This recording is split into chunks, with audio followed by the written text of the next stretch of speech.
welcome to Freedom Ring. I hope everybody's having a fantastic week and a good holiday season. We're getting really close to Christmas, so really exciting.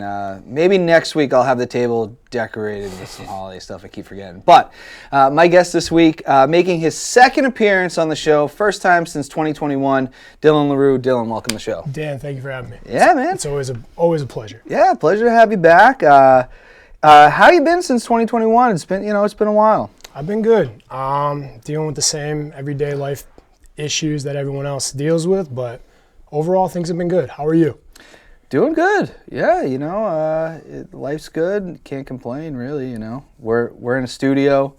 We got pops on the table, drinking coffee, Gatorade. I mean, what more can you want? Agreed, man. Agreed. Now I know that you this time of year, we know you're a big softball player. And that takes up a lot of your time in the warmer months. Yep. But you also coach basketball in Londonderry, as we were talking about off camera. How is the season going for you? So far, so good. It's my second year out there as varsity assistant. And last year was kind of tough we were brand new to the school. We were brought on right before the season started. And it was a tough transition. Fortunately for us, we had a very rough start last year. I think we were 1-10. We were able to rattle off some wins down the stretch, make the playoffs. Ran into a buzzsaw with a very good National North team. Oh, okay. But it was a very good learning experience. We were very young. We only had 3 seniors last year. So this year so far, it's been good. It's competitive. It's just competitive, man. Now, you are you assistant to the varsity, you said? So, but you were a JV coach before? No, I've always been a varsity assistant, yeah. Okay. And what's that like? Because I've had a lot of, we had a lot of different coaches on. Yep. And obviously varsity is like, for high school sports, it's a big time. Yeah. What do you feel is the differences between junior varsity and the varsity? So junior varsity for me, it's more building them, getting them ready for that next step up to varsity. And I've heard a lot of coaches often talk about, wins and losses on JV don't mean everything, which is right. Of course you want to win. I don't think anybody plays a sport and wants to lose, but it's more, are you learning? Are you grasping the concepts here that we're going to use on varsity? And are you, at the end of that year, are you ready to take that step? Do you need another year on junior varsity? And then varsity, you just put it all together.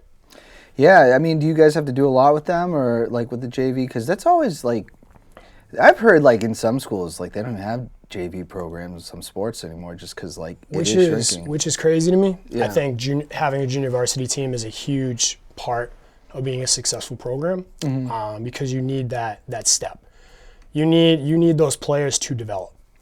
And we do a little bit with JV. Last year, not so much. This year, we're practicing more with them. But I really just focus on varsity. And for me, as a varsity assistant, I'm really just a sponge there, kind of absorbing all the information, helping where I can, throwing pointers at players when possible, when the time permits, and when it's appropriate. Okay. Do you guys have to wear the shirt and tie when you coach? No. No. Okay. I do see some do that. I do too, and back maybe 5-10 years ago, you saw it more often, I think. Yeah. And now you're seeing a lot, and you see it, in the NBA, some colleges. I still think a lot of colleges wear shirt and ties. Yeah. But the NBA now, you're just seeing those long sleeve polos. Yeah, that is. I haven't even. It's comfortable. Right. It's really comfortable. I mean, you want to be, a little comfortable while you're coaching. Yeah. I did notice. I don't know if you know him, Alex Amigo. He coaches Biddy. I don't know. He plays in the Nashville leagues, and I've seen him post pictures of him in the suit. Coaching Biddy. So. I mean, I don't know if I could wear a suit. I think it would just get too hot for me. Yeah, I never really had to. So. Yeah, I don't think. Do you know Greg Coutreau? Yes. So he's the coach of Memorial Women's, and he's been there a while. And I don't think he's actually. Now that I think about it, I don't think he's ever worn that. I've noticed him wearing that. It does get warm on the sidelines. Yeah, I can imagine. Yeah. I got to ask this, though, and I don't know if we talked about it last episode, but how did you get involved with coaching? So, a good friend of mine, he runs the Manchester Basketball League. His name's Carl Doucette. He was taking over... NBA? NBA, yeah. Runs it. Okay, I see. I have him on Facebook, yeah. So he was taking over a program up in Hillsborough Deering, varsity basketball. He was taking over the whole program. And he was looking for guys to help him out. and he brought me in as an assistant to kind of get the kids in shape, help them become more physically fit. Because back in that time, that was kind of where my head was at. You're big into the CrossFit for a little bit, right? I was, yeah. Yeah. And so, and being up there with him for 3 years up in Hillsborough, I just learned so much from him and was able to kind of take what I learned and, use the good, kind of maybe dump the bad or learn from it, and just kind of become my own type of coach. Okay. Awesome. Yeah, Carl, he runs that MBA, but I think he's in Florida. He is. He's still running it from Florida. Okay. I think he has 2 leagues now. I think he has a league up here and a league in Florida. I could be wrong. Okay. I don't know how I ended up with I had him on, how Facebook is. Yep. But he said I like the things he says on Facebook. He's an interesting guy. What is the most rewarding part of coaching? Seeing their accomplishments off the court. You get them for 2 to 3 months on the court for, a season, but what they do in their time and what, I've had kids I've coached graduate, go to college, graduate college, some went in the military, some became trade workers, and it's just great because you try to establish that relationship off the court of, hey, I'm here. Like, if you ever need something after you graduate, I'm here.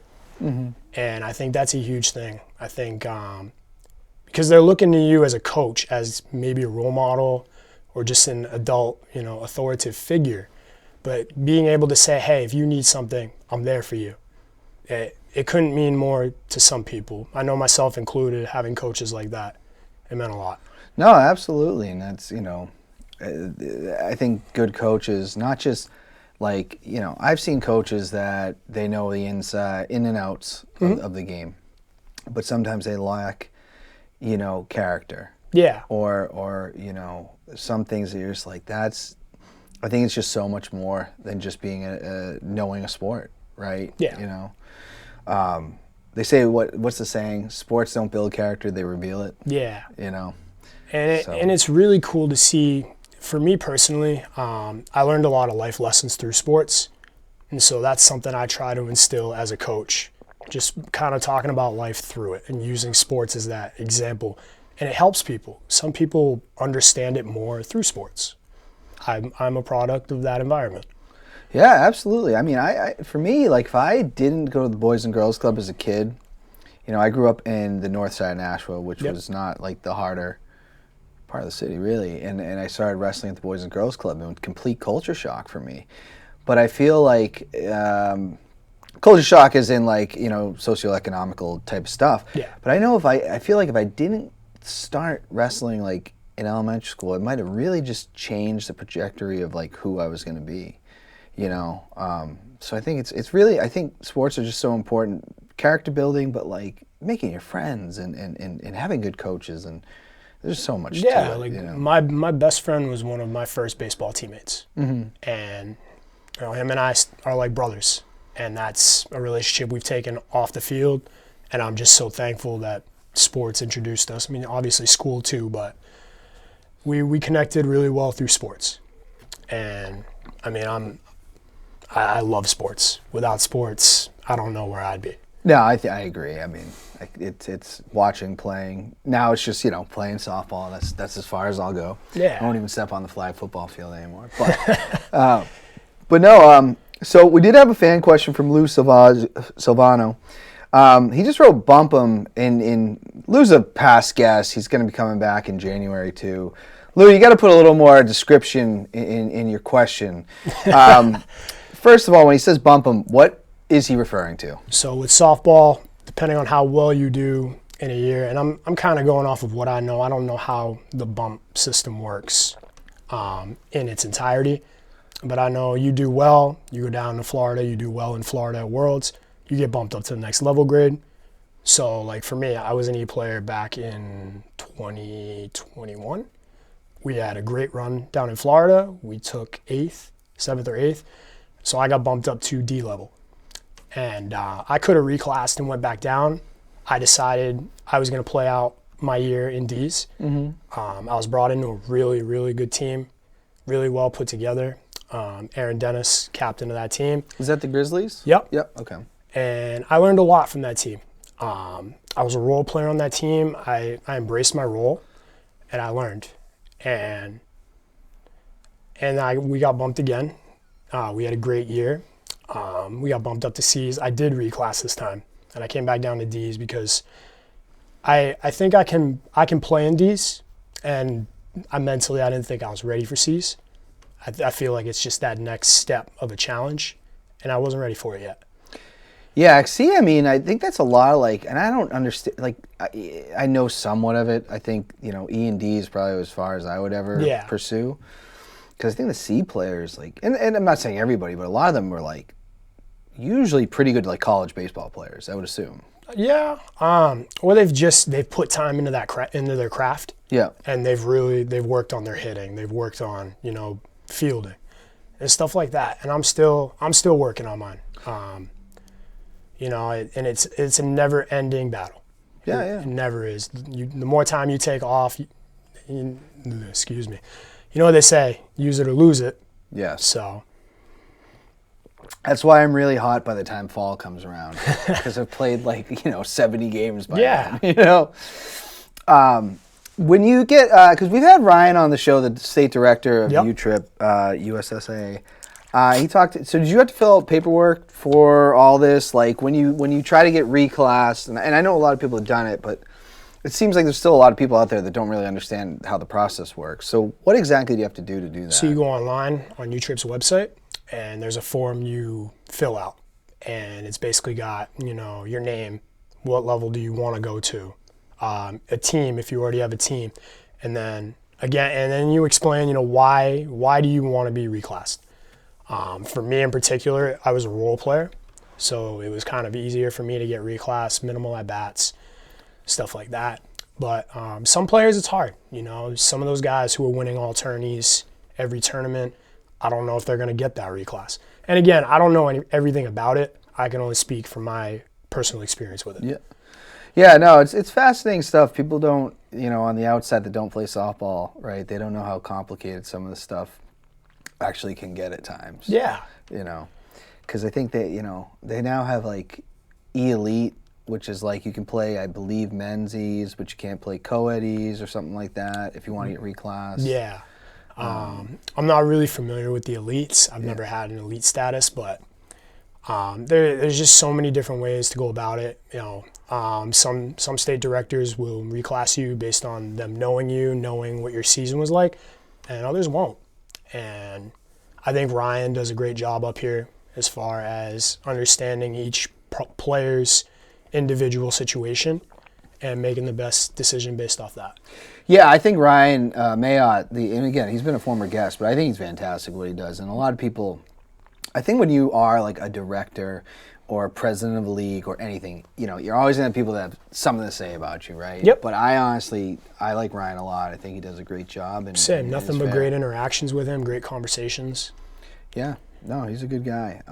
We talked about how you got bumped. Can you tell us a little bit about so 603, which was the team in 2021? Yep. What exactly leads to the bump? Because is it come down to like how you did in Florida? Like I believe they had won a state tournament that year, or you guys won a state tournament that year, won some other tournaments. Is that all playing a factor, or is it really just depending on Florida? That's all playing a factor because even with Grizzly, we went 0-2 at Worlds and we still got bumped. Okay. We took third at Nationals. Yeah, third at Nationals. We won the Beast of the East. We won states. We'd won another tournament. We had a great team. We rolled that year. And then we went to Florida and we didn't roll in Florida. And it happens. So it really does factor in. It's the season that you have overall. No, that's good to know. It is fascinating. I know that just came out recently, like the auto bumps. Did you see anything? The bump list came out. Anything you saw in there that was shocking or interest, really. Have any interest or? Not really. I mean, I played with Premier on Broadway this year. We were on the list to start as a team bump. We got taken off the list, thankfully. Okay. So I won't have to submit reclass papers to come back down from C again. Yeah. But I had a lot of fun this year. It was a good group of guys, good environment, and it was fun. Yeah, I do want to talk about that a little bit, and let's just kind of talk about kind of the season you had. How did softball go for you this year? Not just tournaments, but can you talk a little bit about like the leagues you play in and things like that? Yeah, so obviously, we kind of touched on it. Tournament ball for me, I made the most of my opportunities. I feel like I could have done more, but at the end of the day, I'm still growing in the sport. This was my 4th year of U-Trip. Merrimack Men's League, I didn't play very well this year, and I acknowledge that. A lot of it is just my approaches, not being patient at the plate, swinging at bad pitches.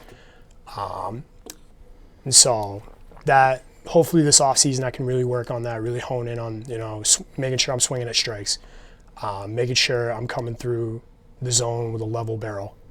So different things I have to work on personally. It's funny that you say like swing at strikes because, a lot of people, and I catch myself doing it, it's like, oh, I hit so well the other day. Why am I not hitting well today? I go, it's pitch selection. It is pitches that you're swinging Pitch selection is a huge thing, and softball's a weird game. You could go 4 for 4 with 4 doubles, and then you can go 0 for 4 with 4 pop-ups. Yeah, yeah. I've been there. Maybe not the first one, but definitely the second one. I mean, there's a lot of times where I find myself, if like I said, certain parts of the year I just get very hot, and but there's times where it's like, it's either, there might be a good pitcher, right, that's just mixing up enough pitches or whatever. Sometimes you just got to protect, but sometimes it's like, I really just am having a night where I'm just, I don't know, like, you ever get to softball and you just want to get it over with as fast as possible? Yes. And I don't know, I don't have this every night, but there's nights where I'm just like, I don't know, I'm not feeling, like, I want to speed this up, and I'm not hitting, Try not to do that when it's an important game, that's for sure. Yeah. and that was the thing, excuse me.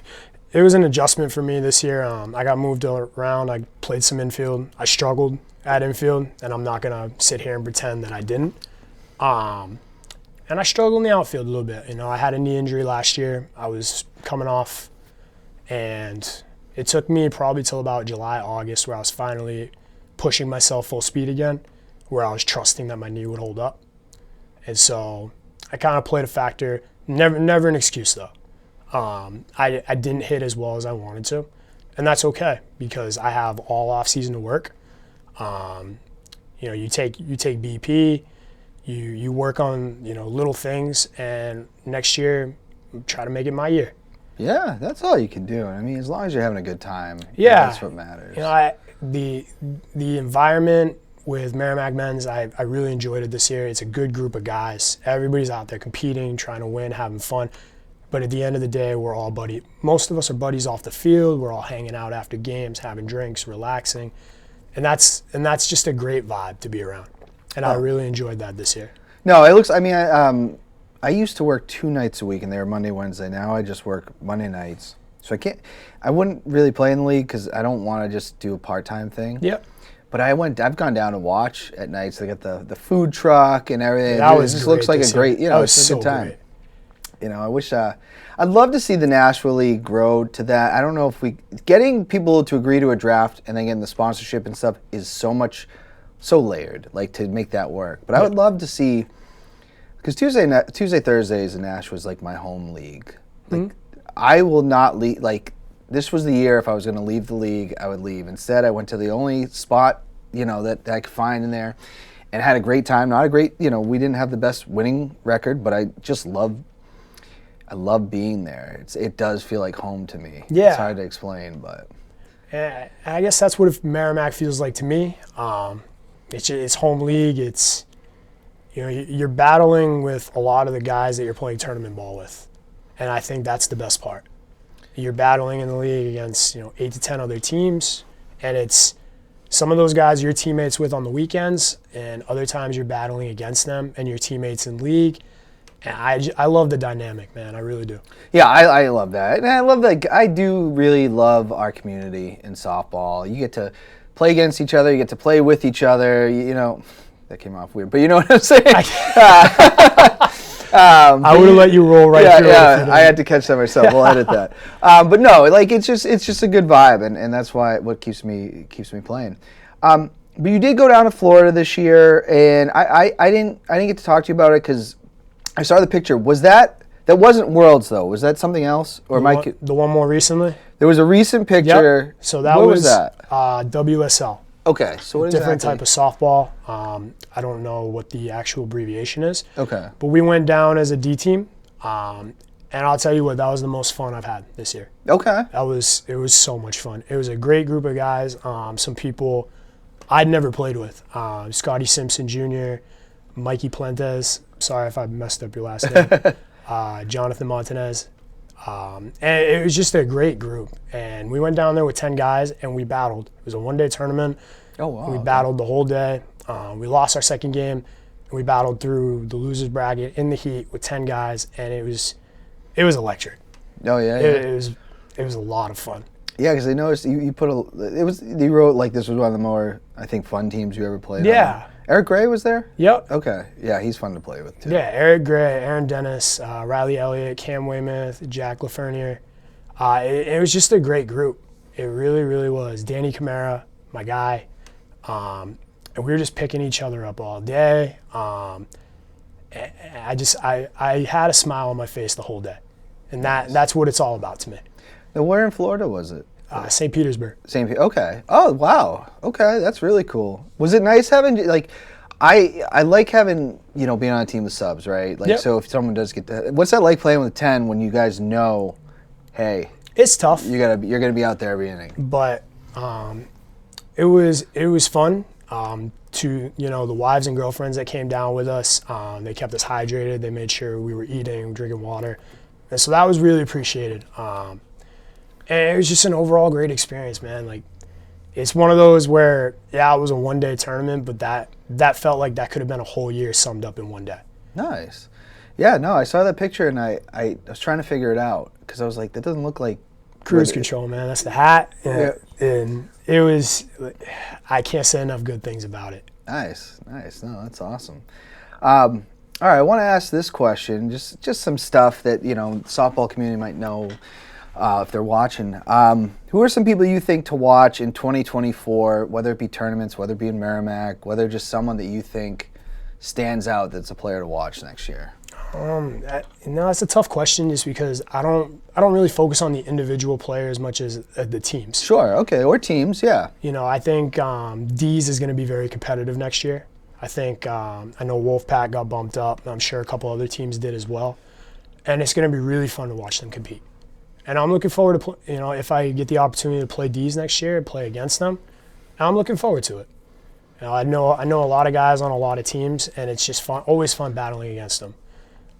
As far as individuals, like, what I hope for really, maybe not players to watch for, but just everybody building year to year.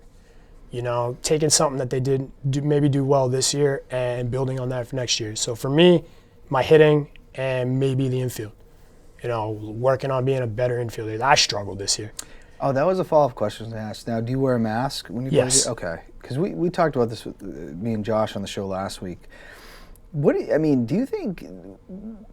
you think so many people don't want to wear it? Preference, maybe comfortability, but I've seen enough injuries happen where I don't want to be that guy. Yeah. I don't want to take a bad hop off the face, and stuff like that can scar you, and it can, maybe next time you don't want to get in front of that ground ball. So that mask is just like that layer of protection for me.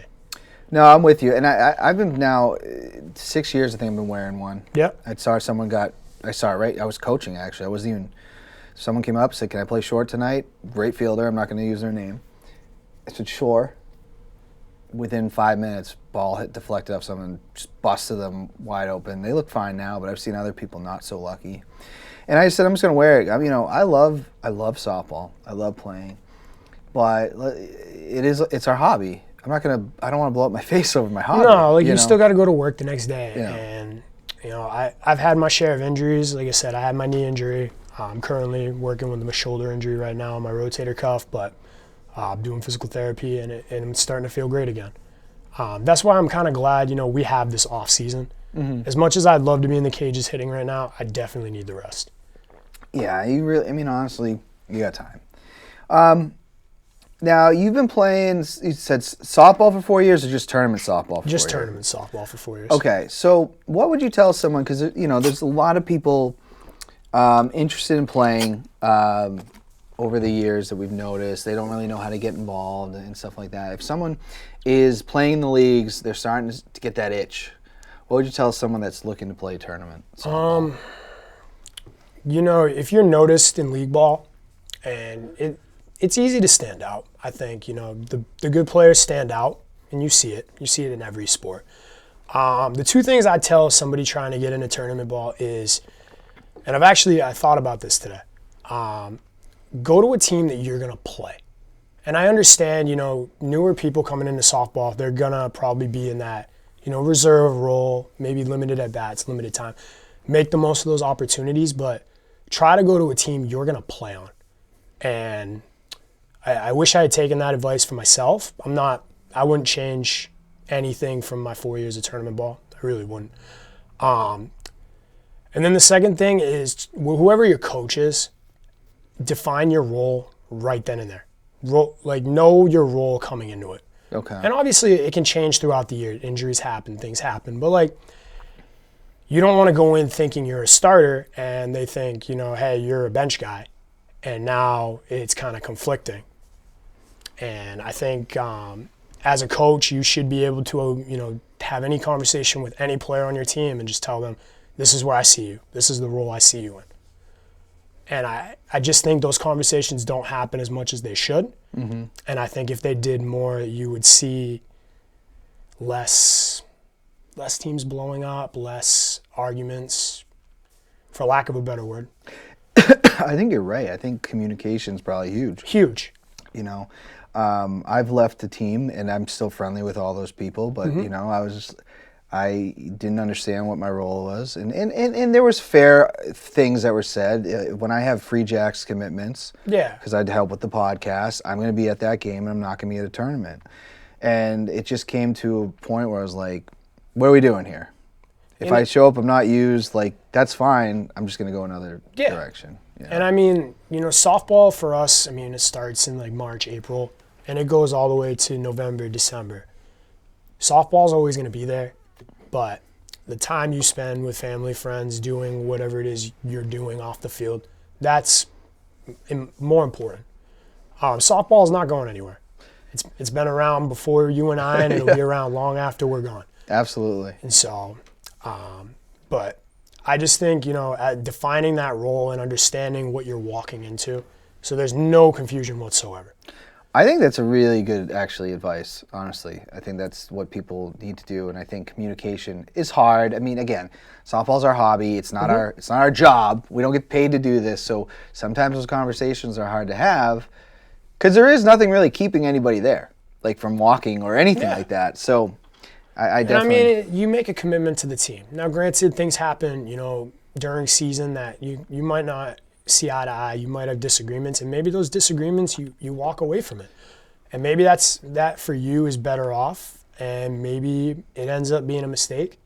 But having that clear communication up front, and it'll always change. Not every guy's going to ball out every weekend. No. And, you want that bench guy. You want that guy to say, hey, go take a swing, let him reset. Maybe you knock it out of the park, you stay in the game. Anything can happen. No, I agree. I like that. I want to talk about this, though. Because this is the big topic, really, as New England Patriots fans here. The state of the New England Patriots, not our year at all. No. We sit at 3-10. Last couple of years, I'm not like some of the blowhards out there that's going to complain about the last 3 seasons.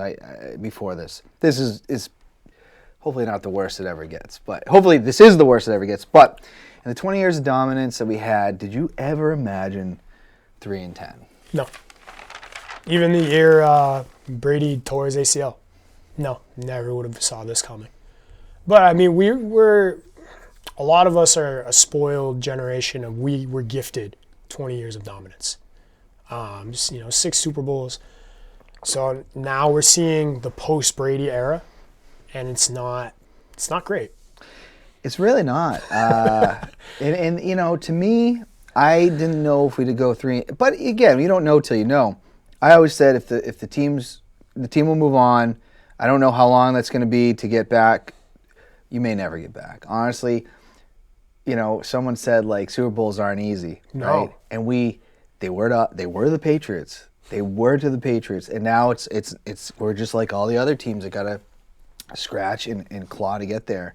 But I've seen so much Belichick hate.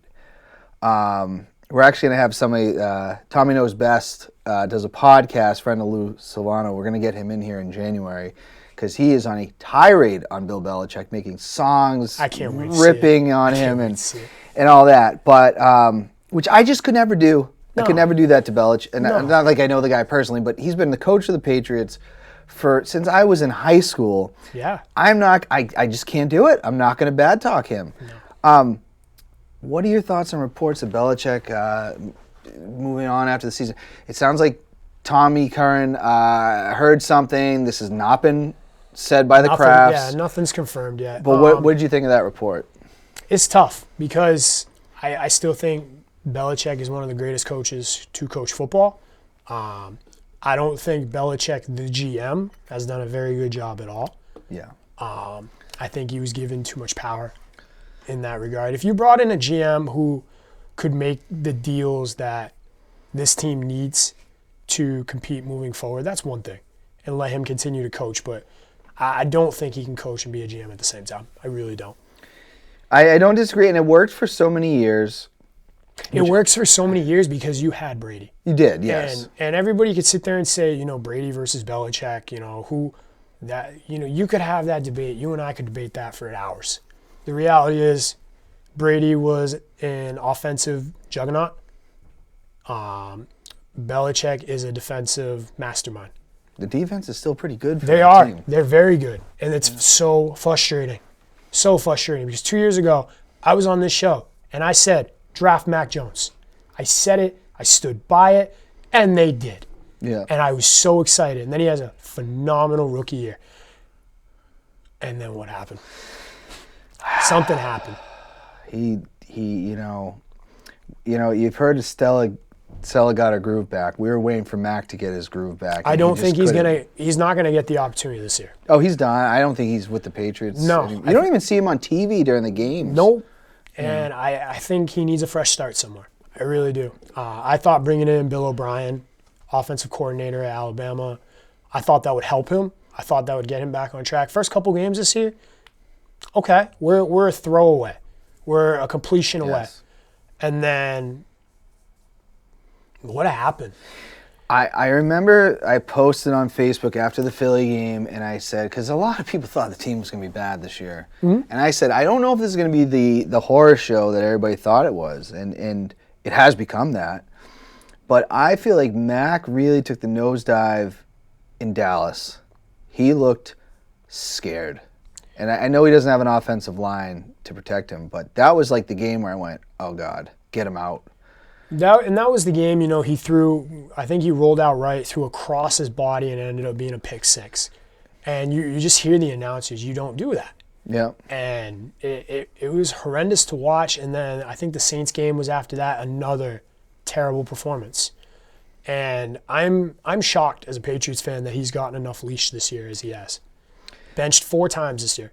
Yeah, at one point I was just like, just stop. Try Zappy, or, they never really wanted to give Malik Cunningham a chance. And I wish him nothing but the best in Baltimore. Good for him. Going from pretender to contender. Yeah. And that's great. And I think he's friends with Lamar Jackson there. So. Same style quarterback. Yeah. Dual threat. Very good, moving the pocket, running the ball. And that, it's weird to me because I didn't think Lamar would survive in the league being that type of quarterback. I mean, you saw RG3, how bad that ended up. But Lamar continues to shock people with what he's able to do with Baltimore. Oh, absolutely. Yeah, he's a great player. But, yeah, as far as the report, I'm going to wait to hear what the Crafts say. But I really, and I'm not, really mad at anybody for this, but it puts a knot in my stomach to see people celebrating the demise of Bill Belichick. I feel like that's something that, non-Patriots fans do. That's what the Buffalo fans should be doing, the Miami fans, the Steelers fans. Absolutely. But to see it, fans acting that way in New England disgusts me. Agreed. It absolutely disgusts me. And I'm not a firm believer that, one person can take all the blame. Belichick is the coach, so at the end of the day, all that blame is going to fall on him. Mac Jones has played terrible this year. Yes. Ramondre Stevenson hasn't rushed what we expected him to be. Injuries piled up on the defense with Gonzalez, with Judon. That's tough to come back from. Two of your best players in the defense. Yeah. A possible Rookie of the Year candidate, separates his shoulder, done for the year. It's like, that's tough. And the defense still held pretty strong. Me and Bobby were going back. We're looking at all the scores, and we go, the Chargers, not that I wanted them to win against San Diego, because I really didn't, to where they are now. But I go, if you score one touchdown, you won that game. That's all it would have taken. You score one touchdown against Indy, you win that game. You win that game. The Giants, you miss a chip shot field goal. It's like you're right. It's not just, kicker you took in the fourth round. A kicker you took in the fourth round. It's been really hard. But honestly, I believe for me after the Colts loss, I went, don't win any more games. No. Just don't. Cool, you went down to Pittsburgh, you won. Bailey Zappi in the first half looked like, I hate if people are saying Brady-esque because that's not, but he looked really good. He looked great. Even the game, the Buffalo game, I was actually there for it. And just seeing, Mac Jones get the ball back. And I won't lie, in the back of my mind, I'm thinking, here we go. And he goes down and leads a great drive, wins the game. And I was hyped. And I was like, is this the turning point? Is that the moment he needed to kind of turn this around? I was wrong. No, I enjoyed that game, but they almost pissed that one away. They did. And for one night only, it felt like, well, at least we beat Buffalo. Yeah. And that used to be what Buffalo wanted in New England. Now the tides have changed. They've changed in a very different direction. What do you think of the fan base, part of the fan base that is still in 2023? Tom Brady is now a retired player. Yep. They're still making it this Brady-Belichick thing. I think it's ridiculous. I think, and again, we kind of touched on it before, Brady ran the offense. And the difference is when you have a great quarterback like Tom Brady, it didn't matter what you put around him, he can elevate everybody's game. It's like having a great point guard in basketball. He can make players around him better. And defensively, Belichick, their defense was solid. All those years they won Super Bowls. And now you're seeing it. Offensively, they don't have the weapons. They don't have the quarterback. Your defense can keep you in games, but for so much, your offense has to kind of meet you halfway. And this year they didn't. And I'm not saying their defense is number one in the league. Obviously it hasn't been, but have they done well enough where the Patriots should be winning games? Yes. Absolutely. And it's tough as a fan to see it. The whole Belichick versus Brady, you call it what you will, right? Brady went down, he won a Super Bowl with Tampa. Now, granted, they stacked that team around him, but he went down there and did what he had to do and proved to people, hey, I can win without Belichick. Belichick hasn't done it yet. And, if they part ways at the end of this year, you'll never know. No, but I also think it's like so unfair of a comparison. I do too. It's much easier for a player to jump on a team and go win a Super Bowl that was a quarterback away, and then they got some other pieces for him. Like the early years of the dynasty, it was defense winning them Super Bowls. Defense winning games. I actually just saw a video not too long ago of that goal line stand against the Colts. Oh, that was unreal. I want to say it was 04. I could be wrong. But I think it was 04. Just seeing that 4 downs on the goal line, and you stop them, and the Brady didn't do that. That was a New England defense that was absolutely stacked.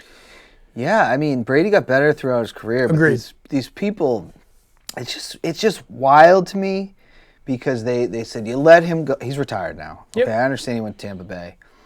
But he did something, he played till he was 46, 45. That's unheard of. When he was leaving, I didn't want Brady to leave. I figured they'd work it out, but everybody just blaming Belichick, it's like, enough. You want to be mad for the season, fine, but let's put the Brady Belichick whole thing behind us. I don't want to hear that, and I'm getting sick of these fan pages still just it's like, you got to move on with your life. It's like bringing up a bad breakup years after it happened. Like, Brady went and did his thing. Belichick is doing his thing. Like, they were great together. And that nobody can argue that. Maybe 6 Super Bowls. But it's time to kind of put that argument to bed. And it's like, completely jumping off topic, but like Jordan LeBron debate. It doesn't matter. I'll say one thing, you'll say the other, and we can debate it all day. Same thing with this. People are going to be on the Brady train. People are going to be on the Belichick train. And you're never going to find that middle ground. You can't. I agree. I guess it just, to me, it makes the fan base look so ridiculous. And that is what it is. I don't feel that way. Agreed. But people are entitled to think how they want. If you had a crystal ball in front of you, what do you think happens next year? With the Patriots? With the Patriots. I think in the draft we go get Caleb Williams. If we're not going to draft a quarterback, we go get Marvin Harrison Jr. Either I think could turn this franchise around. Do you think? You got to spend money. You can't nickel and dime free agents, and you're seeing the direct consequences of doing it. Yes. I think you have to go get a number one, whether you're trading, whether you're signing one in free agency, or if you're going to draft, Marvin Harrison Jr., you have to go get a good quarterback. Personally, I like Kirk Cousins. I think he could be a great quarterback in New England. A lot of people disagree with me. That's okay. But if you're going to draft a quarterback, you got to draft the face of the franchise. I agree. Yeah. And I thought Mac Jones was going to be the face of the franchise.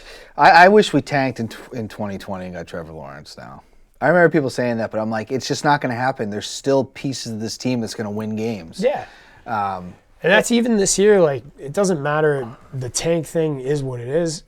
The Patriots are still a okay-ish enough team to win games. Yeah. Defensively. I mean, I felt like they were trying to give that game to the Steelers. Like, gift wrap it, give it to them as an early Christmas gift. Yeah. And they were just giving it right back to us. We don't want it. You take it. Yeah, I mean, I've heard people say, college teams could beat the Patriots. I'm like, stop it. Yeah, that's an overreaction. It was a rough year, but yeah, I think we could be back in the middle of the pack. I'd like to see that. A Super Bowl in New England's probably going to be a while, and I'm fine. I don't care if I never see one again because I've seen 6, and I saw them all. It's not like being a fan of like the Celtics where I've only really seen one. Yeah. You know what I mean? I've seen 6 out of the Patriots. So. Boston is a spoiled fan base. We really are. Absolutely. Absolutely. And I think a lot of places are. It's just the Sports Hub, which I'm listening to more now because when they were winning, I stopped listening because I was like, what do you guys have to say? Like, you have nothing to say. Like, every time you want to rip the team, it's like, look at what we're doing. Now I'm like, okay, I get it. I'm ready to listen again. This team stinks. I'm getting into one of my favorite segments of the show, which is buy or sell. I'm going to give you a topic. I'm going to give you a person, something. You're going to tell me if you're buying or selling. All right. I know I've made jokes about him playing in the XFL next year. I don't know what he's got or what's going to end up. But first off out the gates, Bailey Zappi, buying or selling? Excuse me, I'm selling. I just don't think he's the guy. He's not, he's still raw, but the fact is he was, placed on waivers, wasn't claimed, brought back to the practice squad, elevated to the roster, and then Patriots are just like, but we can't be any worse, so let's play him. But I don't think he's the future. I think he's a temporary solution to a massive problem. Yeah, I agree. I mean, I said on Facebook, I said, hey, you don't have to win this game. The Battlehawks will still sign you next year. Ezekiel Elliott in 2023. Buying. I think he's been a good backup. I know the numbers aren't there for him, but in the media, he said all the right things. He's still playing. I don't think he's played awful this year, so I'm buying that. And I would like to see him come back in 2024. Yeah, me too. And I think he still has a place in the league. Here's a highly debated thing that happened Sunday. Buffalo Bills Chiefs game. That ending, the offsides call. Buying or selling that call? Buying. 1,000% buying. You lined up offsides. Like, whether or not they called it throughout the game, whether or not all the factors leading up to it, you were offsides. And, I'm supposed to get a warning. Not with less than 2 minutes to go in the fourth quarter. I'm sorry. And it wasn't like it wasn't close. No. It was egregious. So I'm buying that. And for the Chiefs to go on and complain about it, like, just stop. You lost the game. Like, they call. You can criticize the NFL officials this year. They have been bad. Yeah. Let's call it what it is. They have been bad, but they got it right. The Super Bowl last year with the Eagles, they called a holding call. Late in the fourth quarter. Bad time for that call, but they got it right. And that's the thing. You're mad that they got the call right. And I think Goodell said something about it today. People are mad that the refs got the call right. Yeah, I think that's where Mahomes' whole argument went out the window. It's like, listen, you had a lot of things go in your favor, Patrick, and I understand that you want to say the refs are inconsistent, but at the end of the day, it was the right call. It's not like they made it up. You know what I mean? Not like they saw something that wasn't there. And you see that the NFL is kind of looking into the Packers-Chiefs game. There were that last 4-minute span. That was awful. There are a lot of missed calls both ways, though. Both ways. But you're mad at them for missing calls. And then you're mad at them for making a call. Yeah. That's the right call. You can't have it both ways. No. And football is a complicated sport. There's a lot of flags. And as a viewer, it does get annoying at times. It happens in the MLR as well. Refs got to officiate. They're not going to get everything. No. But you can't get mad about the right call being made. That's it. If there's no other situation in that where I can say, they got it wrong. Because they didn't. Yeah. And it's just so frustrating that, Andy Reid, I love him as a coach. I always have. I loved him with the Eagles. And that's painful to say, by the way. Yeah. But he's a great coach. But to go out there and just blast the officials, they got it right. Yeah. And I just can't say anything more than that. They got it right.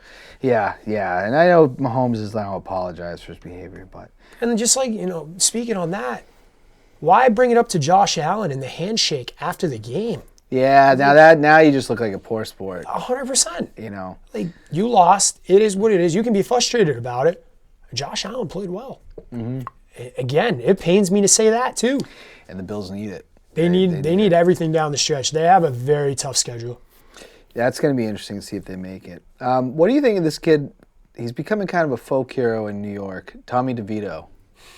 I think his agent's a mobster. Yeah. That was great. I'm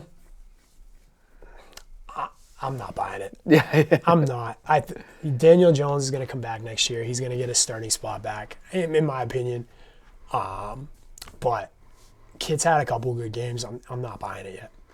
Now, if he balls out the rest of the year, we can circle back to this. I'll eat my words, but right now I'm just not buying it. Yeah, I just think, I've just been entertained by his name being DeVito and everything.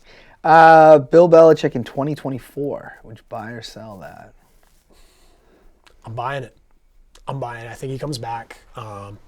Again, I think they need to strip him of his GM title and bring in a GM who can rebuild this roster. Yeah. You have the draft. This draft, I love college football. I'll watch it. I don't really know anything about the guys coming out. It's really hard. If you're not Mel Kiper, that's it. But, the top 10 picks in this year's draft, that's huge. Now, depending on if they go back to school, I know there's been reports that Marvin Harrison Jr. might go back. Caleb Williams might go back. That would be tough, but there's still enough talent in this first round. You've got to get a game changer. I agree. And you got to understand, too, New England's defense, they're injured right now. They're bringing guys back. Judon's going to come back. Can't wait. Gonzalez is going to come back. I'm not sold on J.C. Jackson. Never really have been. But if you want to line him on the opposite side, Christian Gonzalez, maybe you got something there. Maybe he doesn't have to cover the number one.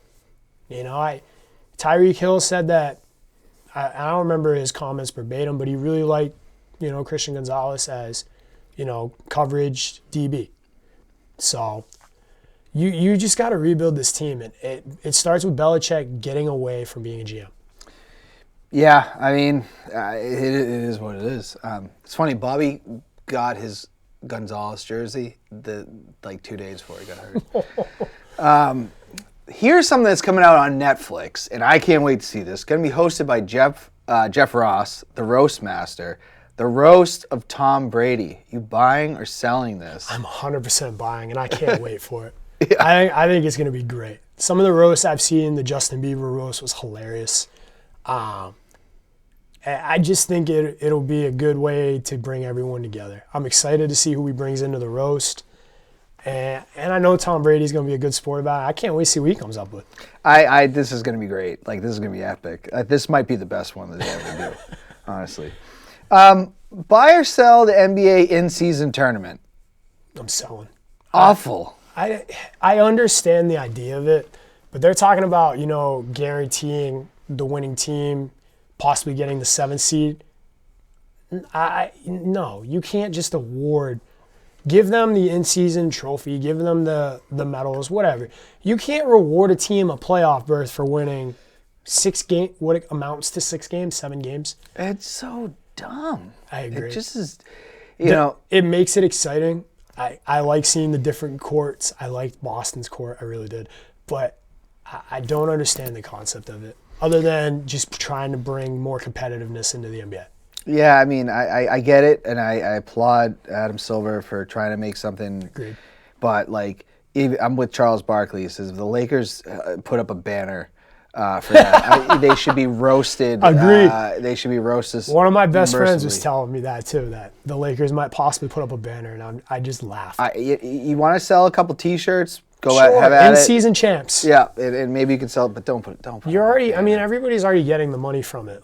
Yeah, that should be prize in itself. I mean, I see them spraying I'm like, I don't know how you celebrate that. It's like, I know it's in the season, but it's feels like, hey, we won a preseason game. Yeah. You know what I mean? It's just I wasn't a fan of it, but that's because the Celtics got knocked out. Yeah.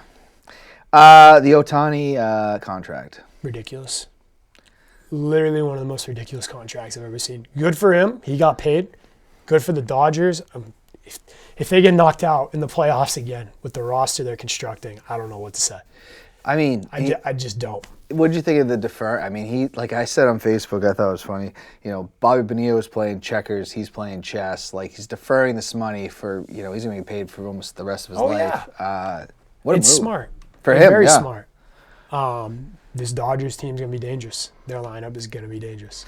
Hey, good for him. I mean, honestly, the Angels, it's he had 2 of the best players in baseball and 0 playoff wins. Nothing's going to beat watching them play each other at the World Baseball Classic. That was cool. That was epic. I wanted Mike Trout to get the upper hand. Me too, but that's what makes, for me, watching the World Baseball Classic is what makes baseball exciting again for me. Oh, I love the World Baseball. I mean, you want to talk about do I buy way into that? 100% buy. Last one, and I know we've harped on it a lot, but I just want to.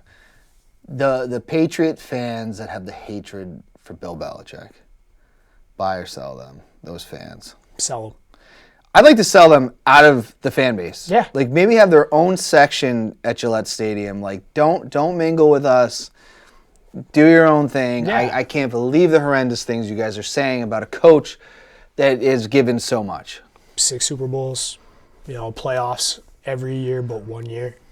And even that year we should have made it. Yeah, I mean, didn't want that to go off. But I could never say those things about Belichick. I don't care if he never wins another football game. You're not going to have me saying that about that coach. 20-something years of brilliance. I mean, before, it was all great. Listen, this team, they got to a Super Bowl with Parcells, but in my lifetime, the team turned around when they got Belichick and him signing, and to turn on him the way some people are doing. It's unfortunate. Very unfortunate. It's really unfortunate. But Dylan, I really appreciate coming on today. It's been a blast. We'll do it again sometime. Definitely. Everybody out there, have a good rest of your week. Keep your heads up. Until next time, let freedom ring.